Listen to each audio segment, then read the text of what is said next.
Chapter 5. The Rescue of the Tin Woodman. When Dorothy awoke, the sun was shining through the trees, and Toto had long been out chasing birds around him and squirrels. She sat up and looked around her. There was the Scarecrow, still standing patiently in his corner, waiting for her. "We must go and search for water," she said to him. "Why do you want water?" he asked. "To wash my face clean after the dust of the road, and to drink so the dry bread will not stick in my throat." "It must be inconvenient to be made of flesh," said the Scarecrow thoughtfully, "for you must sleep and eat and drink. However, you have brains, and it is worth a lot of bother to be able to think properly." They left the cottage and walked through the trees until they found a little spring of clear water, where Dorothy drank and bathed and ate her breakfast.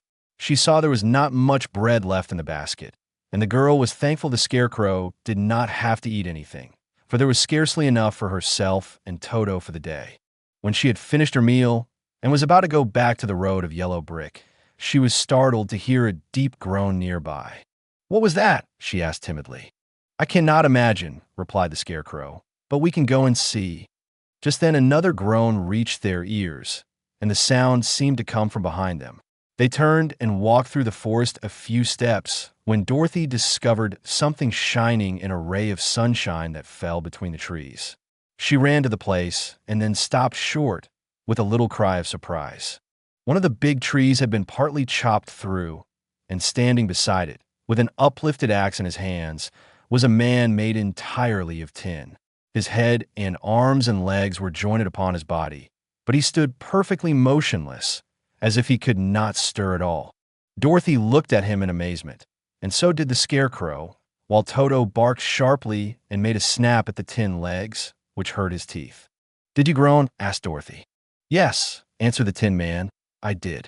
I've been groaning for more than a year, and no one has ever heard me before or come to help me." "What can I do for you?"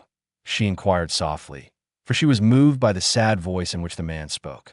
"Get an oil can and oil my joints," he answered. "They are rusted so badly that I cannot move them at all. If I am well oiled, I shall soon be all right again. You will find an oil can on a shelf in my cottage." Dorothy at once ran back to the cottage and found the oil can, and then she returned and asked anxiously, "Where are your joints?" "Oil my neck first," replied the Tin Woodman. So she oiled it, and as it was quite badly rusted, the Scarecrow took hold of the tin head and moved it gently from side to side until it worked freely, and then the man could turn it himself. "Now oil the joints of my arms," he said. And Dorothy oiled them, and the Scarecrow bent them carefully until they were quite free from rust and as good as new. The Tin Woodman gave a sigh of satisfaction and lowered his axe, which he leaned against the tree. "This is a great comfort," he said. "I've been holding that axe in the air ever since I rusted, and I'm glad to be able to put it down at last. Now, if you will oil the joints of my legs, I shall be all right once more." So they oiled his legs until he could move them freely, and he thanked them again and again for his release, for he seemed a very polite creature and very grateful. "I might have stood there always if you had not come along," he said, "so you have certainly saved my life. How did you happen to be here?" "We are on our way to the Emerald City to see the Great Oz," she answered, "and we stopped at your cottage to pass the night." "Why do you wish to see Oz?" he asked. "I want him to send me back to Kansas, and the Scarecrow wants him to put a few brains into his head," she replied. The Tin Woodman appeared to think deeply for a moment. Then he said, "Do you suppose Oz could give me a heart?" "Why, I guess so," Dorothy answered. "It would be as easy as to give the Scarecrow brains." "True," the Tin Woodman returned. "So, if you will allow me to join your party, I will also go to the Emerald City and ask Oz to help me." "Come along," said the Scarecrow heartily, and Dorothy added that she would be pleased to have his company. So the Tin Woodman shouldered his axe, and they all passed through the forest until they came to the road that was paved with yellow brick. The Tin Woodman had asked Dorothy to put the oil can in her basket. "For," he said, "if I should get caught in the rain and rust again, I would need the oil can badly."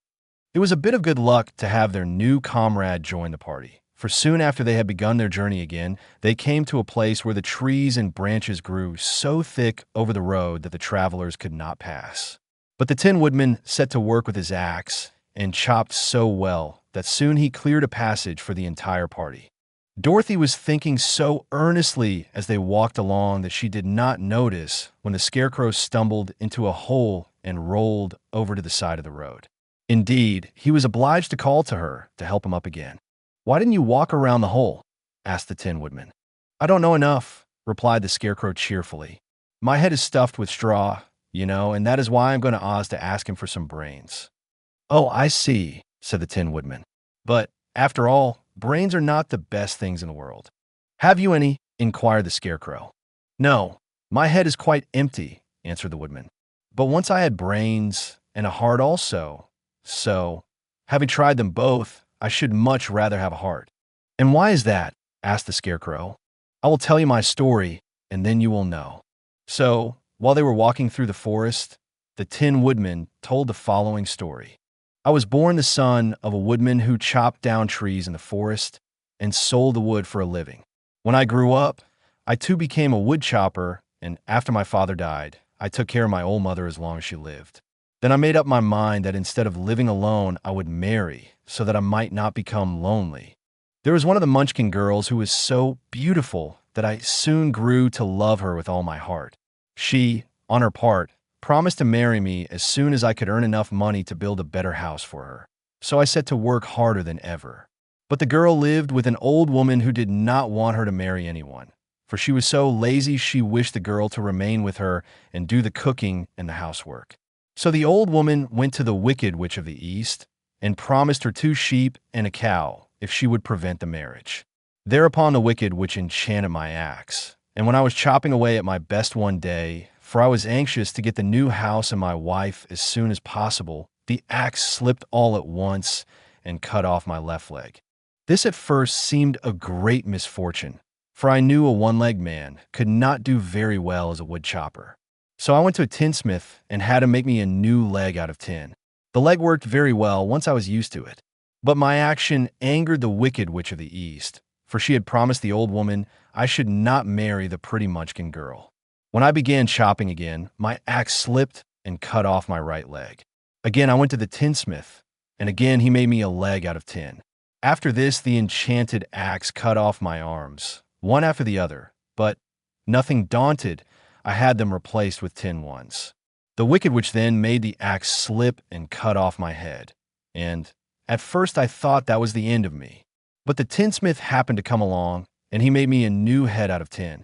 I thought I had beaten the Wicked Witch then, and I worked harder than ever, but I little knew how cruel my enemy could be. She thought of a new way to kill my love for the beautiful Munchkin maiden, and made my axe slip again, so that it cut right through my body, splitting me into 2 halves. Once more the tinsmith came to my help, and made me a body of tin, fastening my tin arms and legs and head to it by means of joints so that I could move around as well as ever. But alas, I had now no heart, so that I lost all my love for the Munchkin girl and did not care whether I married her or not. I suppose she is still living with the old woman, waiting for me to come after her. My body shone so brightly in the sun that I felt very proud of it, and it did not matter now if my axe slipped, for it could not cut me.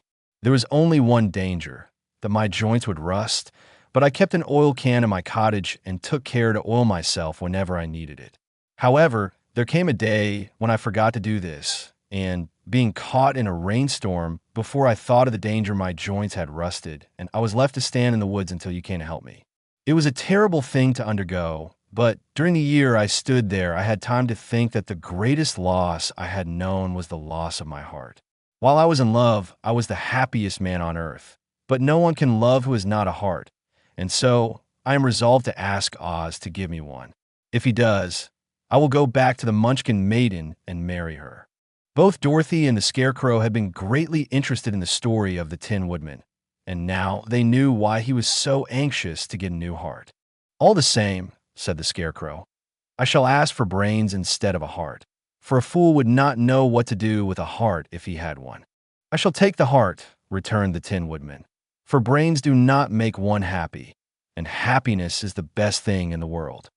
Dorothy did not say anything, for she was puzzled to know which of her 2 friends was right, and she decided if she could only get back to Kansas and Aunt Em, It did not matter so much whether the woodman had no brains and the scarecrow no heart, or each got what he wanted.